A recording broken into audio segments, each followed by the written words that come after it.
Game of Thrones est un succès colossal dans le monde entier. 18 millions de téléspectateurs par épisode, la série la plus populaire d'HBO, la plus récompensée, mais aussi la plus piratée. 8 saisons, 73 épisodes, une trentaine de personnages, avec un univers aussi riche, l'œuvre regorge de secrets et d'anecdotes que vous avez forcément loupés. Alors, découvrons tous les secrets de Game of Thrones et de ses éventuelles suites.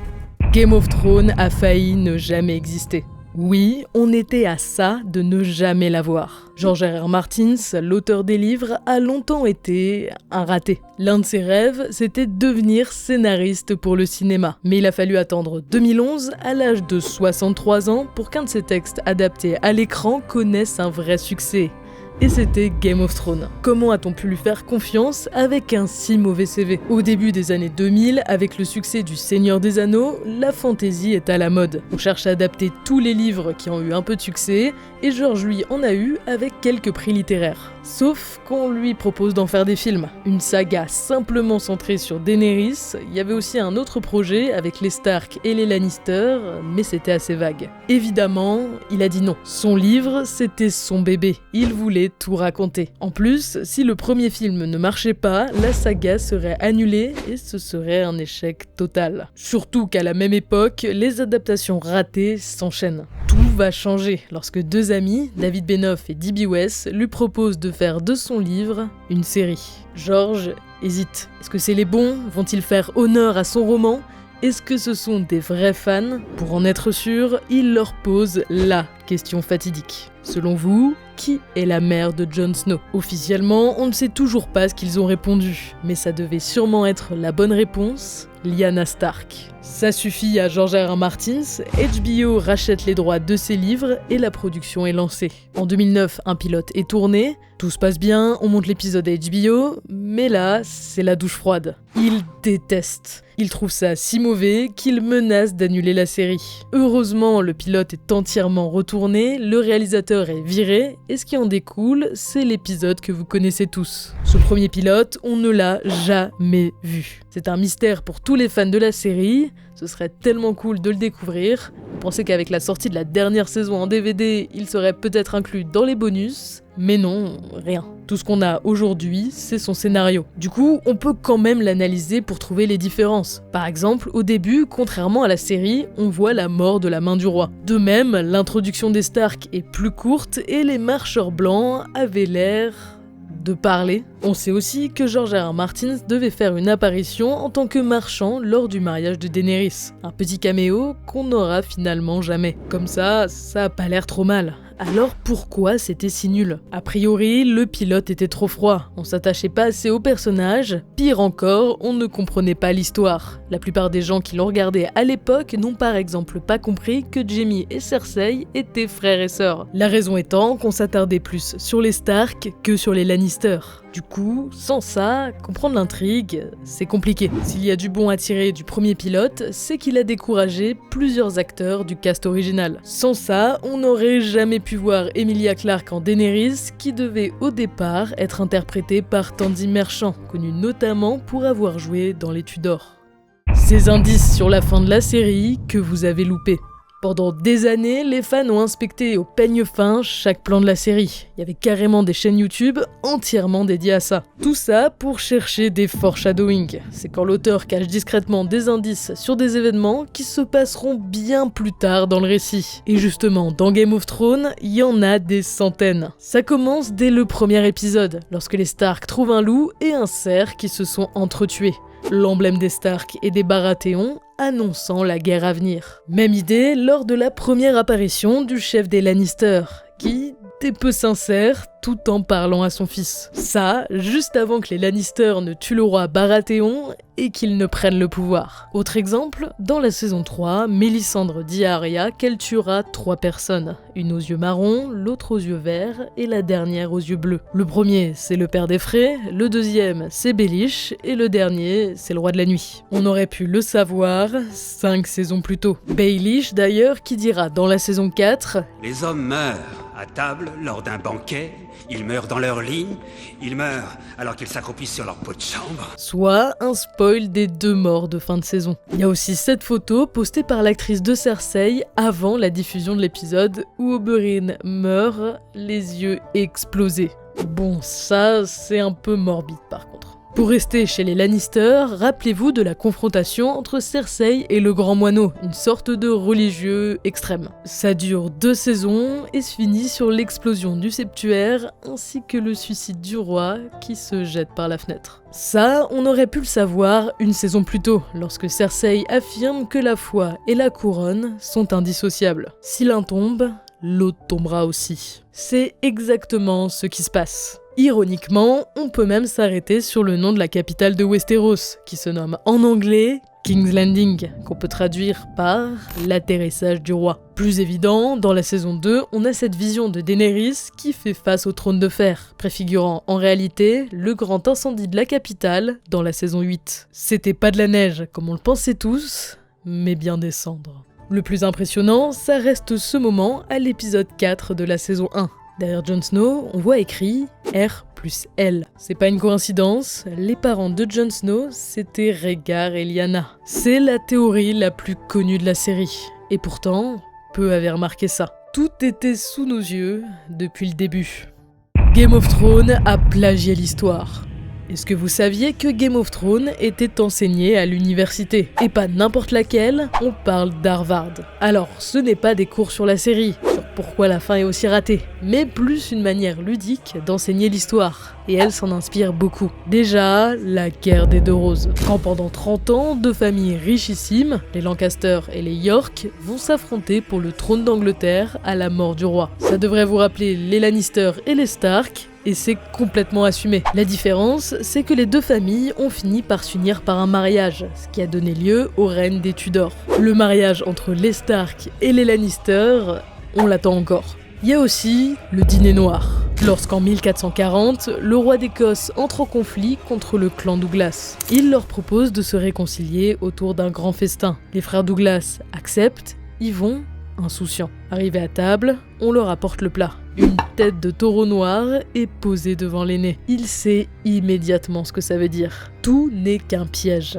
Il se fait décapiter, le conflit est réglé. Ça, dans Game of Thrones, c'est les noces pourpres, quand le clan Stark se fait réduire à néant en un seul épisode. Il y a d'autres histoires similaires, plus atroces les unes que les autres. Comme dit l'auteur des livres, qu'importe les boucheries que je peux inventer, il y a toujours dans l'histoire de la matière aussi horrible, voire pire.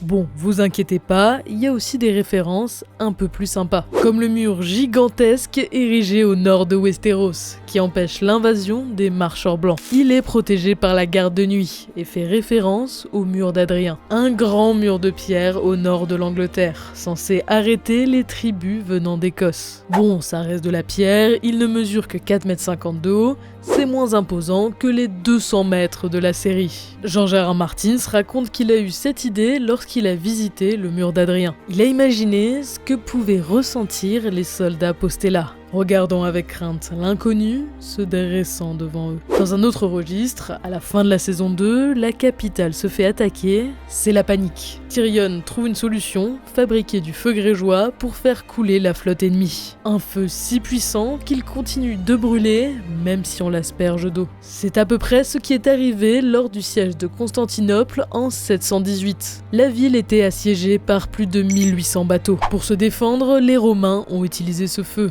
faisant sombrer les navires avec leur équipage. On ne sait aujourd'hui toujours pas de quoi il était composé. Il y a plusieurs hypothèses. La plus connue, c'est qu'il serait constitué en majeure partie de pétrole. Alors que dans la série, même si on ne sait pas comment il est fabriqué, sa couleur verte indique que ce n'est sûrement pas la même chose. On n'a même pas parlé des personnages qui s'inspirent de vrais gens. Le plus connu, c'est sûrement Geoffrey et Caligula, un empereur romain tout aussi dérangé que le fils Lannister.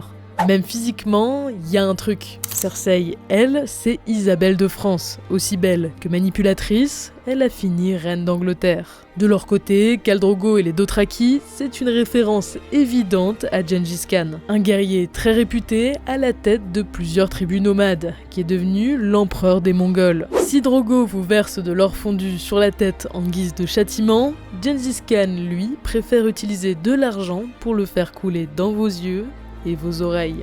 Trop sympa. Ces détails cachés dans Game of Thrones. Vous savez tous que l'épée de Gandalf est cachée dans le trône de fer. George Martin, c'est un grand fan de Tolkien. Il lui rend hommage grâce à Jon Snow. Vous n'aviez peut-être jamais remarqué que son personnage ressemblait beaucoup à celui de Frodon dans Le Seigneur des Anneaux. Ils sont orphelins, manquent de mourir avant d'être ressuscités par la magie, sauvent le monde, mais finissent par quitter leur terre vers un ailleurs, ne trouvant pas le bonheur dans leur victoire. En plus, leurs amis ont les mêmes noms, Sam et Pip. Game of Thrones contient aussi quelques références à Lovecraft. Là, ça s'applique surtout à la famille Greyjoy. Ils ont un kraken pour emblème et leur religion, c'est celle du dieu noyé, une entité qui réside au fin fond des mers. Son ennemi juré, c'est le dieu des tempêtes, qui vit, lui, dans les nuages. On est d'accord, c'est carrément Cthulhu et son ennemi juré Hathor. Vous l'aurez compris, la série est bourrée de détails cachés, comme le fait que les deux showrunners aiment bien faire des petites apparitions dans la série. On peut ainsi les voir à plusieurs reprises, lorsqu'ils se sont déguisés en sauvageons, et on retrouve aussi leur visage dans la maison du noir et du blanc. On voit aussi rapidement le batteur de Coldplay durant les Noces pourpres ou le groupe Mastodonte dans la saison 5. Le plus obvious, c'est Ed Sheeran durant le premier épisode de la 7ème saison. Je sais pas si vous vous rappelez, mais ça avait fait scandale. Les fans étaient en rage, critiquant l'artiste, disant que ça brisait complètement le 4e mur. C'est vrai que ce passage est un peu surréaliste. Ed Sheeran finira par avouer qu'il aurait préféré que son personnage meure, que ça aurait peut-être calmé les ardeurs de certains. Son souhait fut presque exaucé au début de la saison 8. Lorsqu'un personnage se rend au bordel, deux femmes lui apprennent qu'un rouquin du nom d'Eddie est un jour venu ici, le visage complètement brûlé. Pas de doute possible, c'est bien son personnage. Un clin d'œil discret aux fans un peu trop virulents. Le futur de Game of Thrones. Lorsque Game of Thrones s'est terminé, tout le monde voulait une suite. Avec 1 milliard de revenus par an en 2019, c'était la poule aux œufs d'or, prête à être exploitée pendant des années. Sauf que les producteurs ont été clairs. On ne reverra jamais un personnage de la série Game of Thrones à l'écran. Bon, par contre, pour le reste, c'est ok. C'est pour ça que House of the Dragon vient de sortir. Enfin, on va pouvoir replonger dans l'univers de Westeros. Ça se passe 200 ans avant la série et c'est basé sur le livre Feu et Sang. Ça raconte entre autres la Danse des Dragons, un des chapitres les plus sanglants de la dynastie Targaryen. Un conflit qui oppose les deux héritiers au trône après la mort du roi. Au programme, de la politique, de la guerre et bien sûr, des dragons. On va aussi sûrement croiser des familles qu'on connaît bien, comme les Stark ou les Lannister. Ça promet, pourtant on a déjà envie de se demander... Et après, il y aura quoi ? Game of Thrones, c'est un univers tellement riche. On peut imaginer des séries sur tout et n'importe quoi. Si vous êtes un peu allé sur les réseaux sociaux dernièrement, vous avez entendu parler du projet de série centré sur Jon Snow, mené par l'acteur lui-même. Nommé Snow, ça devrait raconter ses escapades au-delà du mur. On reverrait sûrement des visages familiers et on découvrirait les mystères de cette contrée encore inconnue. Ce n'est encore qu'une rumeur toute récente, mais qui a été confirmée par pas mal de gens, comme l'actrice de Daenerys et surtout George Martin lui-même. Ça vous donne envie ? Vous êtes loin d'avoir tout vu. Des projets comme ça, il y en a plein. Le premier, c'est Sea Snake, une série basée sur le personnage du même nom qui apparaîtrait dans House of the Dragon. Un politicien, mais surtout un voyageur qui a pu explorer de nombreuses terres encore inconnues pour nous. Ça serait l'occasion de découvrir Essos, voire même d'autres continents. Parce que oui, si vous avez simplement vu la série, pour vous, la carte, c'est juste ça. Sauf que, voilà à quoi ressemble vraiment la carte du monde connu. Un autre projet cherche à adapter le cycle de Dunk et l'œuf, racontant les aventures d'Aegon V, le grand-père du roi fou, et de son ami Duncan. Ça se passerait une centaine d'années avant la série originale. Ça pourrait être intéressant de voir les ancêtres de nos personnages préférés. Il y a aussi 2 séries animées prévues, dont l'une sur l'empire de Yiti, une région qu'on connaît très peu, mais qui serait inspirée de la Chine impériale. Mais moi, mon projet préféré, c'est 10,000 Ships. Une série centrée sur Nymeria, une guerrière qui a fui la guerre et les dragons qui faisaient rage à Essos. Elle est arrivée à Dorne, à Westeros et a unifié tout le royaume. C'est grâce à elle qu'Arya nomme son loup Nymeria dans la série, un bel hommage. Après, toutes les séries que je vous ai présentées, elles ne verront peut-être jamais le jour. George R.R. Martin l'a dit lui-même, ce n'est qu'en phase d'écriture. Tout peut être annulé d'un claquement de doigts. Vous vous souvenez peut-être de Blood Moon, une série qui devait raconter l'âge des héros, la longue nuit, des milliers d'années avant la série. On aurait pu voir l'origine des marcheurs blancs, tout était prêt, le casting au complet, le pilote était tourné, et là... boum. HBO décide de tout annuler. 30 millions de dollars d'investissement partis à la poubelle. C'est là la dure loi de la télé. Du jour au lendemain, tout peut disparaître. En ce moment, le sort de tous ces nouveaux spin-offs dépend du succès de House of the Dragon. Si ça ne marche pas, ce sera peut-être la fin de Game of Thrones.